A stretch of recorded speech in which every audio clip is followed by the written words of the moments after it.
Hello students, so today you can see the class object and access specifiers. Okay, so class is one which is group of different members and member functions, of course, which is enhanced type of what I can say structure. So here class student is there. So in this class student there are three data members, namely roll numbers, age and marks, and similarly get info and put info are two member functions. Member functions is functions of student. These three are the data members of what I student.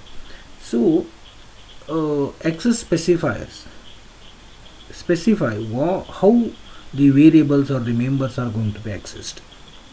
Suppose if you have not mentioned like public or private or protected, so automatically by default all those members will be a private itself. So for roll number, age and marks we have not specified any access specifier, so all these three will become what you can say, it's private.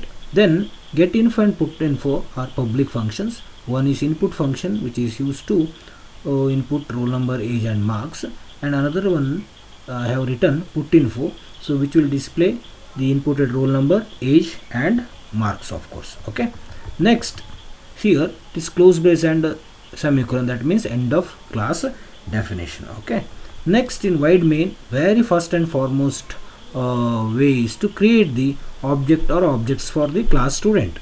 Isn't it? Clear screen, s dot get info, s dot put info. So just two lines are enough to call those lines.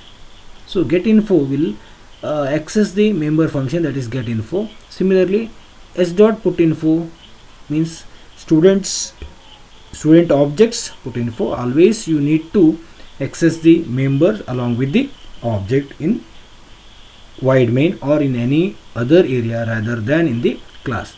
But if it is a class or if you are accessing within the class, so ಇಲ್ಲಿ ನೋಡಿ put info ಅಥವಾ get info ಇದೆ, ಇಲ್ಲೇ ನೀವು ಕಾಲ್ access ಮಾಡ್ತೀರಿ ಅಂತಂದರೆ ಅದು data ಮೆಂಬರ್ಸನ್ನು, so just directly use roll number, age, marks or roll number, age, marks direct use ಮಾಡಬೇಕು. ಬಟ್ outside the class ನೀವು ಯೂಸ್ ಮಾಡ್ತೀರಿ ಅಂದರೆ always you have to access the data members or member functions along with objects. Okay, so these two functions, member functions, can be accessed because these two are public. Say public functions are. Suppose if you have removed this particular line, say you have removed this particular line, so and so of course it is saved.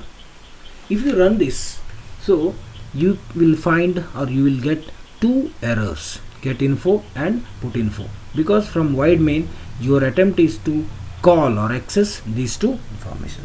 So according to this, so you can have two errors.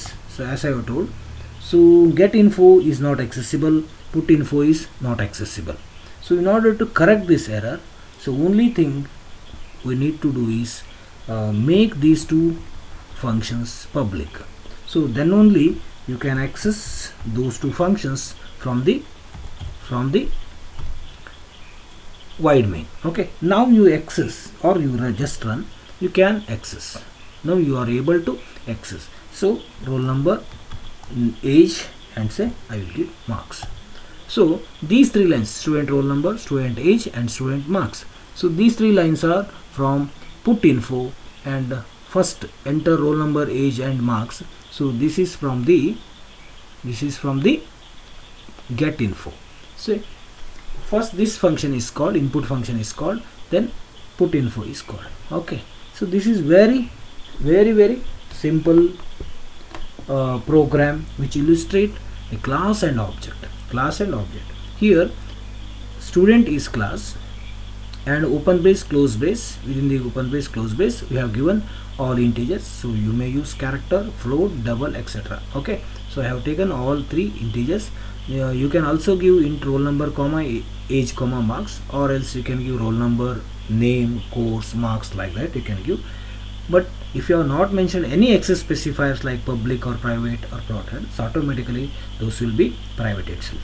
So from where you want to give public, say public wide get info, and this will also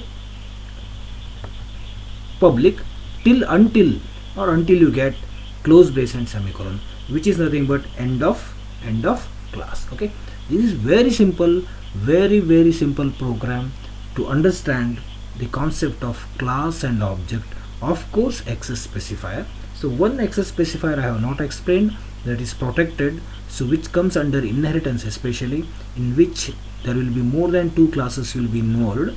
So one class is called parent class, another one is called child class. The child class can access the protected members of the parent class or base class. So that will be taught to you in the upcoming classes. Okay, so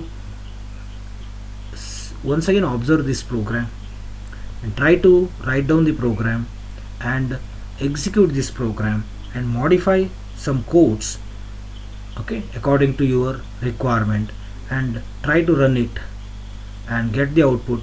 Okay, if any error comes, correct it or debug the program, okay, so that you will understand the class. Okay, thank you.